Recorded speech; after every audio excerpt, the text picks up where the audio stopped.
Hello, friends, and welcome to Sleep Tight Stories, a short message for grown-ups. Please consider supporting Sleep Tight Stories and our mission to bring calming entertainment to children at sleep time. In return, you will continue to receive ad-free stories, extra and exclusive content, shout-outs, and more. Please visit us at patreon.com/sleeptightstories. A link can also be found in our show notes. Thank you. I'd like to say hello to some friends: Juniper and Kiri, Connor and Ethan from Hillsborough, California, and Laura from Mount Pleasant, Michigan. Thank you so much for supporting us.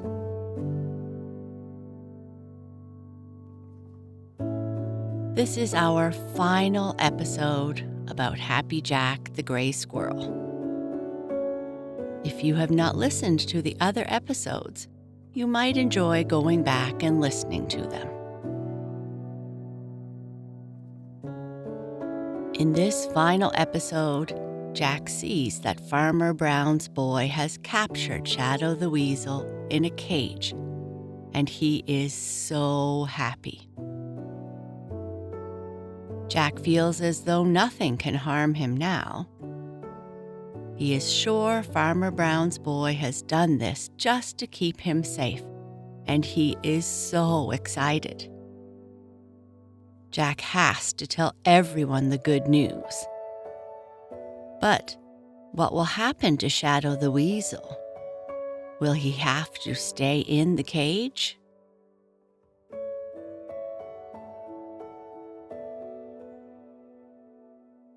Happy Jack, the final episode. Shadow the Weasel was a prisoner.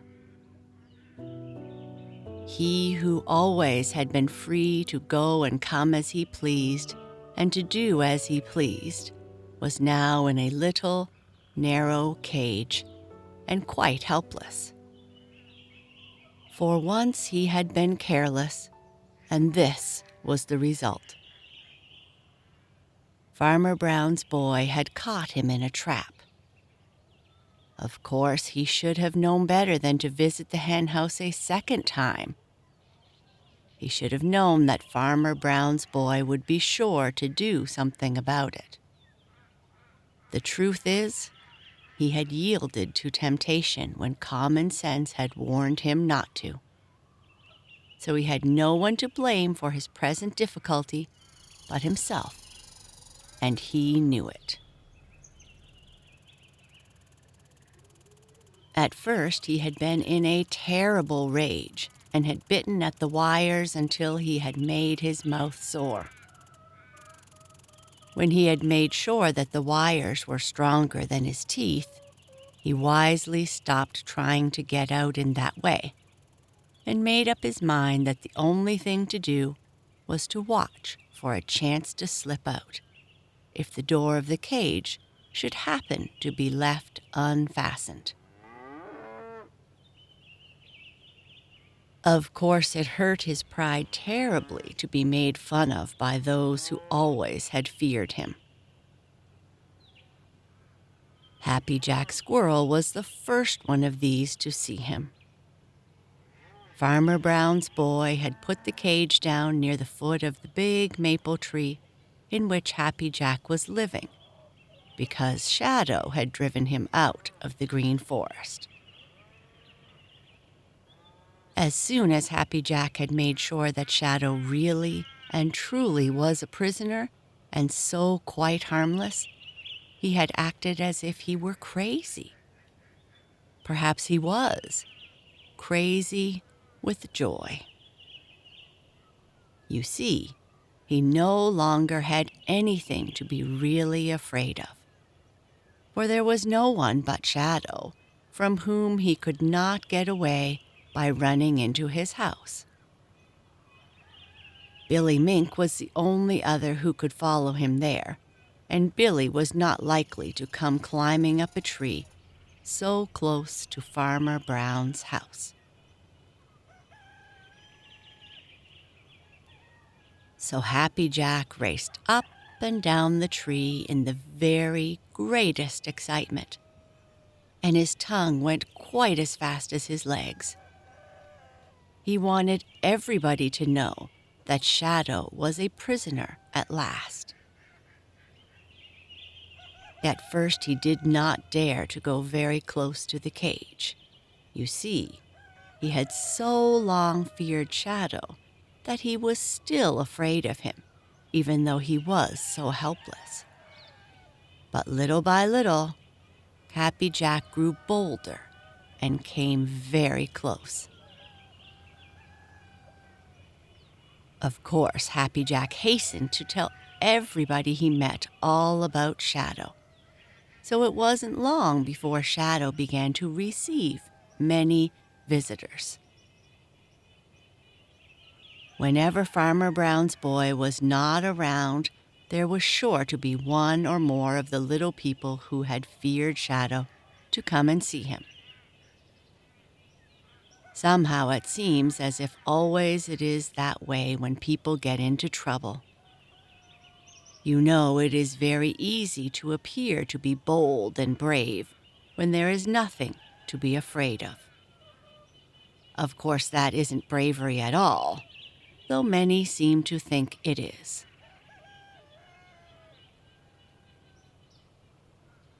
Now, what do you think that right down in their hearts, all these little people who came to see Shadow the Weasel hoped they would see? Why, they hoped they would see Shadow afraid. Yes, sir, that is what they hoped, but they didn't. And that is where they were disappointed. Not once did Shadow show the least sign of fear.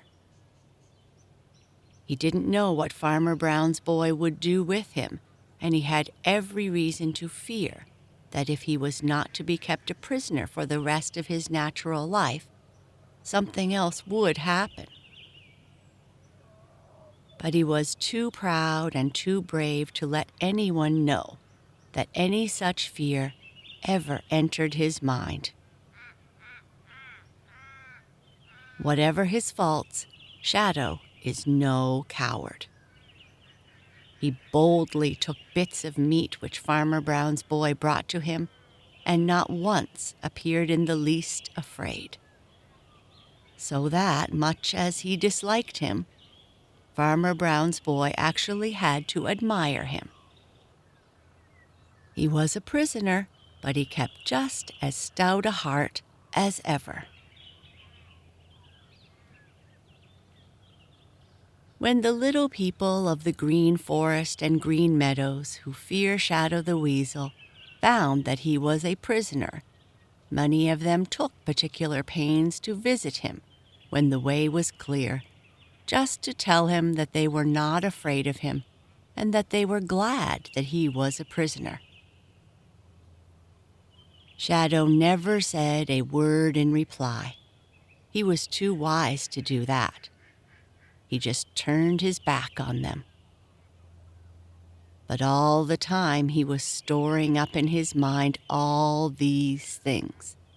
And he meant, if ever he got free again, to make life very uncomfortable for those whose silly tongues were trying to make him more miserable than he already felt. But these little people didn't stop to think of what might happen.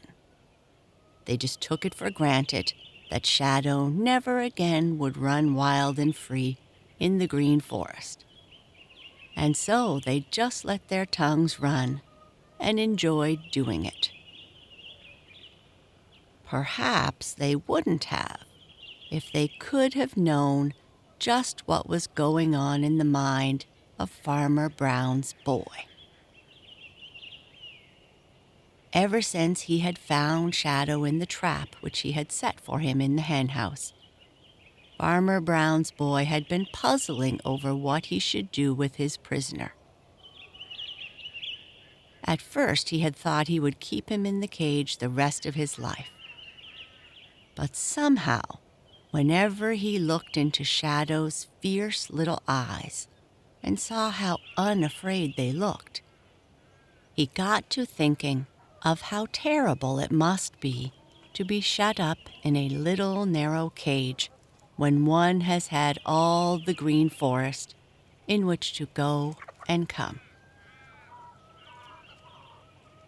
He remembered that after all, Shadow was one of the old Mother Nature's little people, and that he must serve some purpose in Mother Nature's great plan. Bad as he seemed, she must have some use for him. Perhaps it was to teach others, through fear of him, how to be smarter and take better care of themselves, and so be better fitted to do their parts. The more he thought of this, the harder it was for Farmer Brown's boy to make up his mind. But if he couldn't keep him as a prisoner, what could he do? He was scowling down at Shadow one morning and puzzling over this when a happy idea came to him. "I know what I'll do," he exclaimed. And without another word, he picked up the cage with Shadow in it and started off across the green meadows, which now, you know, were not green at all, but covered with snow. Happy Jack watched him out of sight. He had gone in the direction of the old pasture. He was gone a long time, and when he did return, the cage was empty. Happy Jack blinked at the empty cage. Then he began to ask in a scolding tone, "What did you do with him? What did you do with him?" Farmer Brown's boy just smiled and tossed a nut to Happy Jack. And far up in the old pasture, Shadow the Weasel was once more free. It was well for Happy Jack's peace of mind that he didn't know that. Taking things for granted doesn't do at all in this world. To take a thing for granted is to think that it is so without taking the trouble to find out whether it is or not. It is apt not only to get you yourself into trouble, but to make trouble for other people as well. Happy Jack saw Farmer Brown's boy carry Shadow the Weasel away in a cage, and he saw him bring back the cage empty. What could he have done with Shadow? For a while, he tried to get Farmer Brown's boy to tell him, but of course Farmer Brown's boy didn't understand Happy Jack's language. Now Happy Jack knew just what he would like to believe. He would like to believe that Farmer Brown's boy had taken Shadow away and that he would never see him again. And because he wanted to believe that, it wasn't very hard to believe it. There was the empty cage. Of course, Farmer Brown's boy wouldn't have gone to the trouble of trapping Shadow unless he intended to get rid of him for good. "He's gotten rid of him, that's what he's done," said Happy Jack to himself, because that is what he would have done if he had been in Farmer Brown's boy's place. So, having made up his mind that that is what had been done with Shadow, he at once told all his friends that it was so, and was himself supremely happy. You see, he felt that he no longer had anything to worry about. Yes, sir, Happy Jack was happy. He liked the house Farmer Brown's boy had made for him in the big maple tree close by his own house. He was sure of plenty to eat because Farmer Brown's boy always looked out for that. And as a result, Happy Jack was growing fat. None of his enemies of the Green Forest dared come so near to Farmer Brown's house, and the only one he had to watch out for at all was Black Cat. By this time, he wasn't afraid of her, not a bit. In fact, he rather enjoyed teasing her and getting her to chase him.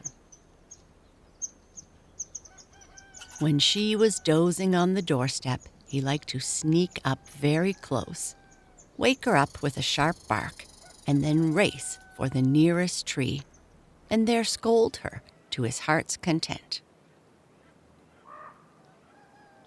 He had made friends with Mrs. Brown and with Farmer Brown, and he even felt almost friends with Bowser the Hound. Sometimes he would climb up on the roof of Bowser's little house and drop nutshells on Bowser's head when he was asleep. The funny thing was, Bowser never seemed to mind. He would lazily open his eyes and wink one of them at Happy Jack and thump with his tail. He seemed to feel that now Happy Jack was one of the family, just as he was. So Happy Jack was just as happy as a fat gray squirrel with nothing to worry him could be. He was so happy that Sammy Jay actually became jealous. You know, Sammy is a born troublemaker. He visited Happy Jack every morning, and while he helped himself to the good things that he always found spread for him, for Farmer Brown's boy always had something for the little feathered folk to eat, he would hint that such goodness and kindness was not to be trusted, and that something was sure to happen. This is just the way with some folks. They are always suspicious. But nothing that Sammy Jay could say troubled Happy Jack, and Sammy would fly away quite put out because he couldn't spoil Happy Jack's happiness the least little bit.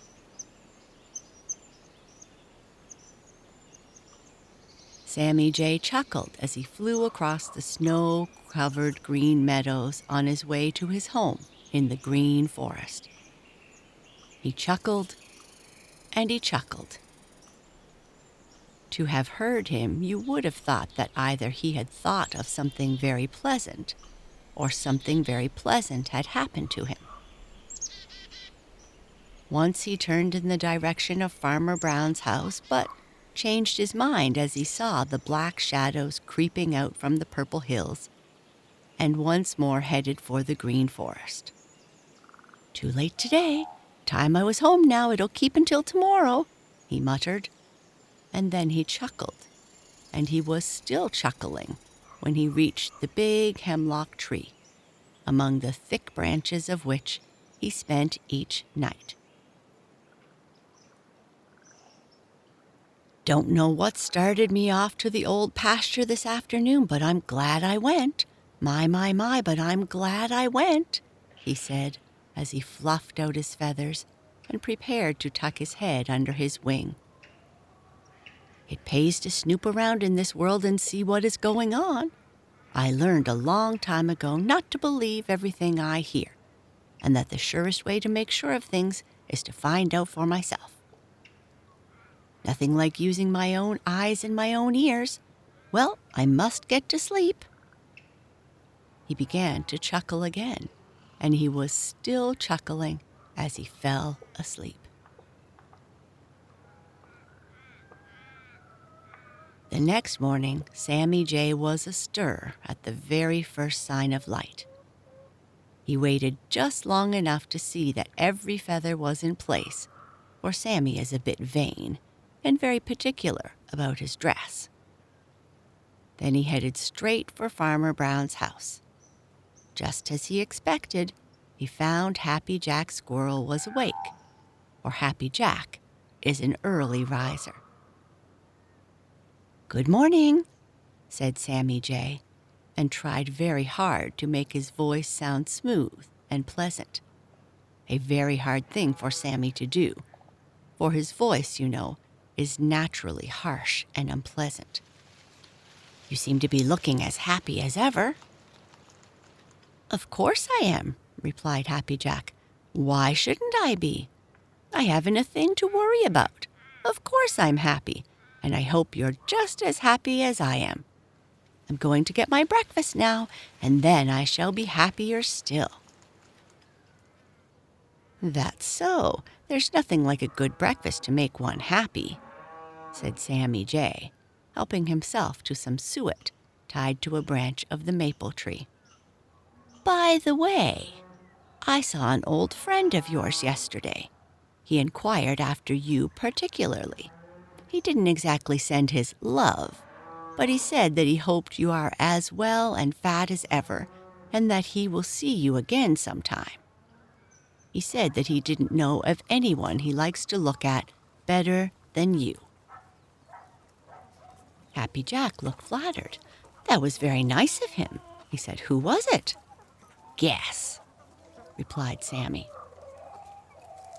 Happy Jack scratched his head thoughtfully. There were not many friends in winter.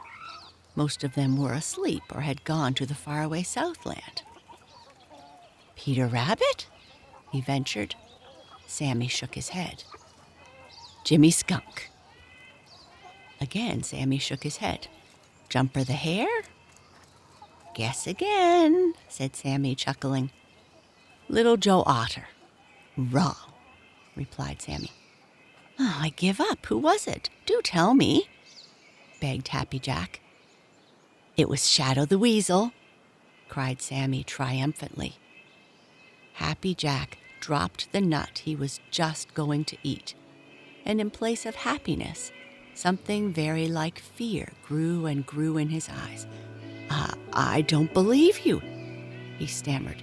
"Farmer Brown's boy took him away. I saw him take him." "But you didn't see what he did with Shadow," declared Sammy. "He took him way up in the old pasture and let him go. I saw him up there yesterday. That's what comes of guessing at things. Shadow is alive and well. Well, I must be going. I hope you'll enjoy your breakfast." And with this, off flew Sammy Jay. As for Happy Jack, he worried for a little while, but as Shadow didn't come and there was nothing else to worry about, little by little, Happy Jack's high spirits returned, until he was as happy as ever.